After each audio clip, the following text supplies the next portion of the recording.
including urban development, technology, industry, commerce, handlooms, textiles, etc., etc. So I speak from about 10 years of experience in a new state of India. Now, building up a social public movement with such high velocity as was done in the case of formation of Telangana, literally gives you hope that after Gandhi, after Pandit Nehru, and what all they had to do during India's independence movement, there are still possibilities and more, even in independent India, to achieve your dreams and to achieve your ambition through democratic struggle. One of the things I would like to quickly point out, Darwin's theory, they say, survival of the fittest. What makes Telangana special? What is so good about Telangana? We have done a number of things which probably have not been seen in any state in independent India in the last 78 years. How many of you in this room probably know? I am not sure. But if you just pull out your phone and probably type in Google, just do a quick search in Google, world's largest lift irrigation project.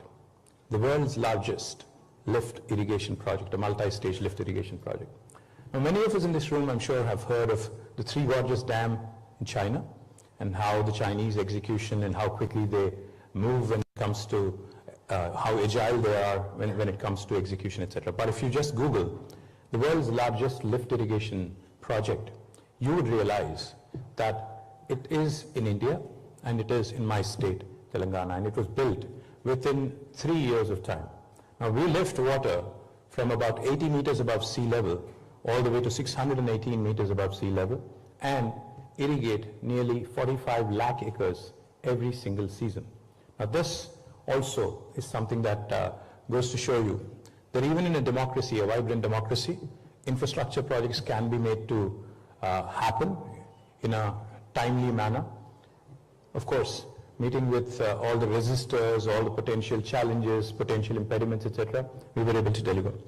Not only the world's largest lift irrigation project, but we are also the first state in India to have completed a massive project with almost $7 billion US, ensuring that every single home in Telangana, which is about 10 million homes, are provided with a portable drinking water connection.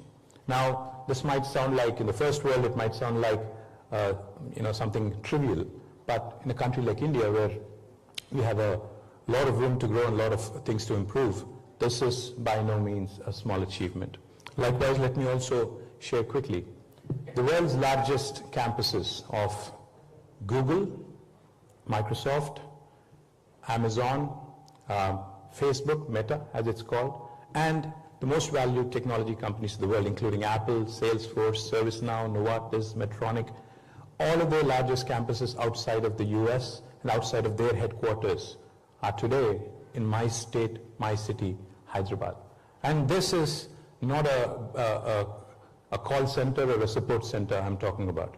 This is cutting-edge technology development that's happening in India, in my city, Hyderabad, and the landscape and the way it changed over the last 10 years is nothing short of incredible. The story is nothing short of incredible. One of the things I'd like to point out, just so that we talk numbers quite often. Have you heard of any state or country which has seen 156% growth in its per capita over the last 1 decade?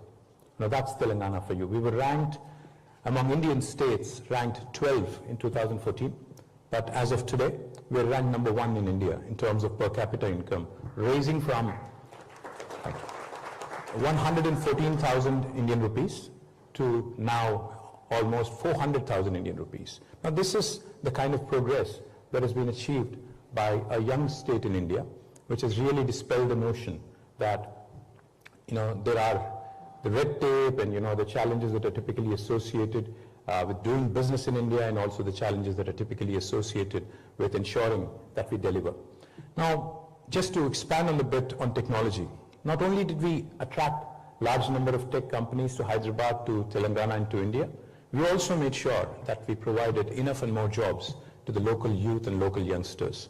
The number of jobs when we assumed office in 2014 in tech industry alone was about 323,000.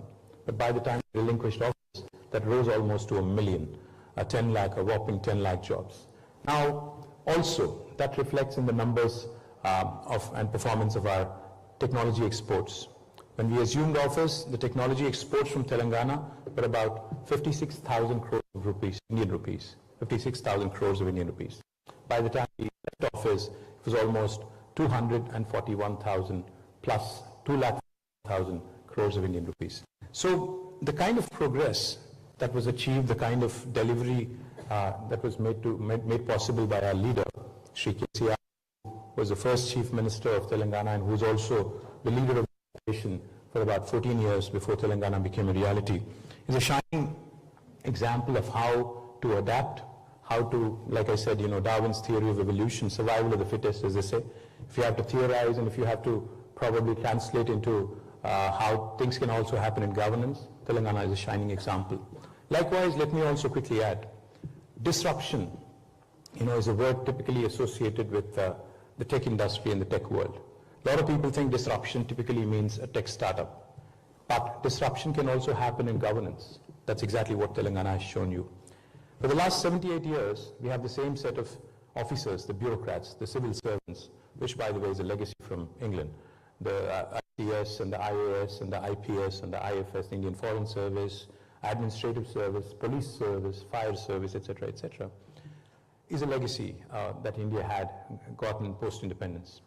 The officers have not changed. The red tape, of course, has come down a big time, but in Telangana, we are ranked today as the state with the most ease of doing business in the country, as per Government of India and Niti Aayog. And there is a reason why we have been able to achieve that. The reason being, with the same set of officers, with the same set of people, with the same set of bureaucracy, our leader, Shri KTR, has chosen to disrupt the way we governed and disrupt the way we actually brought out laws and legislations. The first piece of legislation I will talk about quickly is something called as the TS-iPASS. Now the TS-iPASS literally is, it abbreviates for Telangana State Industrial Project Approval Self-Certification System. Anyone in this room, for instance, wanted to launch operations in India, and if you had to choose a state, because India is a very diverse country where everything changes every 100 kilometers. India is a country, for those of you who are not familiar, with 22 official languages and 300 unofficial languages, some of which even do not have a script. And for those of you who are wondering, these 22 official languages actually are as different from one another as are probably English and German and French. So India is a very, very interesting, very, very diverse country. It's more like Europe. It's United States of India with a European sort of composition and a very diverse country. Now the reason why I say all this is because when you start making investment decisions by drawing simpler comparisons, say to a large country like China and India, you'd probably be ending up confused. Because China is a country which has got a very lot of homogeneity. It's a country where language and a lot of other things are common across the nation. But in India, like I said, everything changes every 100 kilometers. Therefore, it's important to understand the policies of states where you would want to engage, where you would want to set up a base, and where you would possibly want to enter India through. And Telangana, the policy that I just quickly mentioned to you, TS-iPASS, is probably the most revolutionary policy, revolutionary law by any Indian government in the last 75 years. What are the salient features? I'll just give you three. Any of you in this room, if you wanted to start an enterprise in Telangana, it could be a factory or something in the services industry, you would be surprised to know that you do not need any approval from the government. You can hit the ground running. You can actually start on day one with your factory. You don't need the permission of the local municipality or the village panchayat or even the state government. If you have a piece of land that is already owned by you, if you already are allotted to you, you can start construction on day one. Parallelly, simultaneously, we request that you submit an application online on the TS-iPASS portal. Now what does that do? Once you start operations for regulatory compliance, when we get your information, we promise all clearances in less than 15 days. If you don't deliver on the 15-day window, by statute, by law, on the 16th day, it's an automatic approval. No other Indian state has this kind of a feature in today's economic landscape. Also, from the 16th day, we take accountability very seriously. So from the 16th day, we actually also penalize our bureaucrats a sum of rupees 1,000 per day if they are held responsible for the delay. Again, no other Indian state has done this kind of bold, adventurous policy making. In case you're wondering, this guy is a politician, how do I trust him? Let me tell you, more than 28,000 clearances have been given in the last 10 years through TS-iPASS. We've been able to raise more than 3.5 lakh crores of investment into Telangana, and have been able to create 24 lakh direct jobs, which is about 2.4 million direct job potential in our state. And that, again, ties back to the explosive growth that we had in the technology sector, from 300,000 jobs to 1 million jobs, from 57,000 crores of IT exports to 2,41,000 crores IT exports, and also the ability to attract the world leaders like Apple, Google, Microsoft, Amazon to set up their largest base outside of the US and outside of their headquarters in my state. In summary, I'll just say one thing. Telangana today, if you ask me to sum up in one word or one sentence, how do you define the kind of development that we've had? I'd say a fine balance of welfare, development, an integrated, holistic, and a very inclusive approach is what makes Telangana special. We believe in maximizing governance and minimizing government. We believe in ensuring that process becomes the key and not the person.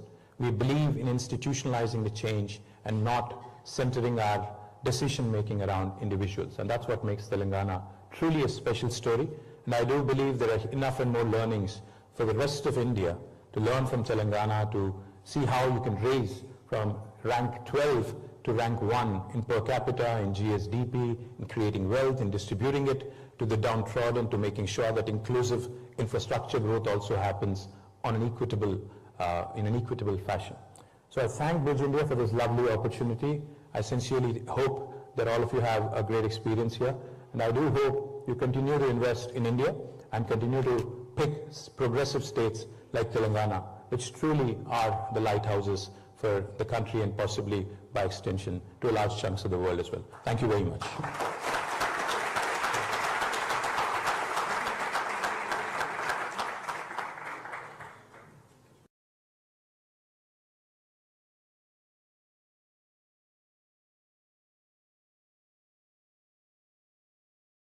In the world. A few decades ago, there was no Telangana. We were formed as a new state in 2014. It was nothing short of nothing but a broad demarcation of a geographical landmass, but it also created an opportunity for a young state in India to start with a clean slate, to start, without any baggage. And that's exactly what we did over the last 10 years. I was part of the government from 2014 until 2023 December as a minister representing multiple portfolios, including urban development, technology, industry, commerce, handlooms, textiles, etc., etc. So I speak from about 10 years of experience in a new state of India. Now, building up a social public movement with such high velocity as was done in the case of formation of Telangana, literally gives you hope that after Gandhi, after Pandit Nehru,